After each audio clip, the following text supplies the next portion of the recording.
Dengue बुखार आम बुखार से बिल्कुल मुख्तलिफ है। डेंगू बुखार में ख़तरनाक इलामात क्या हो सकती हैं, कब आपको अपने पेशेंट को हॉस्पिटल फ़ौरन लेके जाना चाहिए और डॉक्टर से रुजू करना चाहिए। डेंगू की आम इलामात क्या है, इसकी तशख़ीस कैसे करनी है और इसकी रोकथाम के लिए क्या करना है। आज हम इन चीज़ों के बारे में बात करेंगे। मेरा नाम है डॉक्टर रिजवान गौहर। डेंगू बुखार आम बुखार से बिल्कुल मुख्तलिफ है। आम बुखार में जब जैसे ही मरीज़ का बुखार उतरता है तो हम ये कहते हैं कि मरीज़ अब सेहतयाब हो गया है, ठीक हो गया है। इसके बरक्स डेंगू में इलामात बिल्कुल मुख्तलिफ हो सकती हैं। जैसे ही मरीज़ का बुखार उतरे उसके बाद कुछ परसेंटेज मरीज़ों की ऐसी होती है डेंगू वालों की जिसमें मरीज़ की सूरत हाल ज़्यादा ख़राब हो सकती है और इसको हम डेंगू हेमरेजिक फ़ीवर कहते हैं। इन ख़तरनाक इलामात के बारे में भी बात करेंगे, लेकिन हम पहले इसकी कॉमन सिम्टम्स यानी इलामात देख लें। डेंगू बुखार में बहुत तेज़ बुखार होता है। उसके अलावा सर में दर्द, उल्टियाँ, आँखों के पिछले हिस्से में दर्द होना, पेट में दर्द, बाजुकात डायरिया होता है, जिस्म पर सुर्ख रंग के धब्बे पड़ना शुरू हो सकते हैं और जिस्म के किसी उज़्व से, मिसाल के तौर पर नाक से, मसूड़ों से खून आ सकता है और आपकी हड्डियों में शदीद किस्म का दर्द होता है। इसको बोन ब्रेकिंग फ़ीवर भी कहते हैं। वो कौन सी अलामात हैं जिनमें आपको फ़ौरन डॉक्टर से रुजू करना चाहिए और अपने पेशेंट को हॉस्पिटल लेकर जाना चाहिए।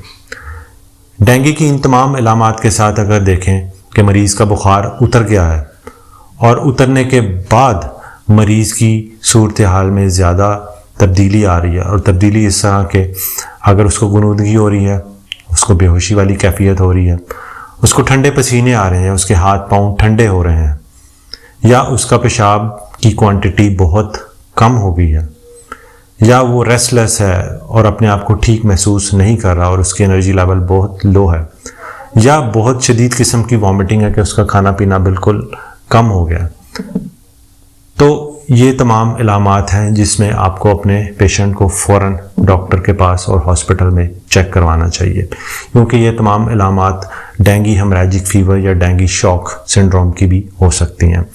और ये ऐसी इलामात हैं कि अगर इनको टाइमली मॉनिटर किया जाए और इनको मैनेज किया जाए तो पेशेंट आराम से बच सकता है। और अगर किसी पेशेंट को टाइम पर मैनेज नहीं किया जाता और यही टाइम इन इलामात के साथ जो कि वो हॉस्पिटल में मैनेज होना चाहिए, अगर वो घर पे रखते हैं तो सिचुएशन काफ़ी ज़्यादा ख़राब हो सकती है। अब बात करते हैं डेंगू की तशख़ीस के बारे में। इन तमाम इलामात के साथ किसी बच्चे या बड़े को अगर उन्हें लगे कि ये तमाम इलामात में से कोई इलामात आ रही हैं तो सबसे पहले वो जो अपने टेस्ट करवाएंगे, अगर 5 दिन से कम का बुखार है और इलामात हैं तो उन्होंने 2 टेस्ट करवाने हैं। एक CBC कंप्लीट ब्लड काउंट और उसमें प्लेटलेट नंबर देखना है। अगर प्लेटलेट नंबर 1.5 लाख से कम है तो ये डेंगू फीवर हो सकता है। और पहले 5 दिनों के अंदर CBC के साथ जो आपने टेस्ट करवाना है वो NS1 टेस्ट है। अगर वो पॉजिटिव है तब भी ये डेंगू फीवर है। उसके अलावा PCR डेंगू के लिए करवाया जा सकता है या वायरल कल्चर करवाया जा सकता है, लेकिन वो थोड़े कॉस्टली टेस्ट हैं और हर जगह अवेलेबल नहीं है। अगर मरीज़ की इलामात 5 दिन से ज़्यादा हैं तो आप सिर्फ उसका CBC करवाएंगे और उसमें प्लेटलेट्स देखेंगे, यानी खून के सुरखुलिये जो कि कम हो जाते हैं, और साथ फिर डेंगू एंटीबॉडीज़ यानी डेंगू IgM लेवल्स करवाएंगे। और अगर वो ज़्यादा हैं तो इसका मतलब है कि ये डेंगू फीवर है। अब बात करते हैं कि इसकी रोकथाम कैसे करनी है। डेंगू फीवर का जो मच्छर है वो आपके घर के बिल्कुल आसपास या घर के प्रेमिसेस के अंदर पाया जाता है और उसकी लाइफ भी बहुत ज़्यादा नहीं होती और वो ज़्यादा दूर तक भी नहीं फ्लाई कर सकता।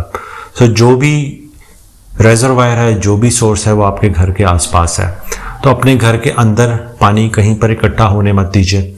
घर के बाहर आपके लॉन में या ख़ास तौर पे जो AC के पाइप बाहर निकल रहे होते हैं या गमलों के अंदर पानी को खड़ा होने मत दें। जहाँ भी आपको पानी नज़र आए उसको फ़ौरन उसके ऊपर मिट्टी डाल दें या उसको कवर कर दें। ये तमाम वो एहतियातें हैं। और इसके अलावा मॉस्किटो नेट्स का इस्तेमाल करें रात को सोते हुए, और मॉस्किटो रिपेलेंट लगा के रात के वक्त स्प्रे कर कर सोएं।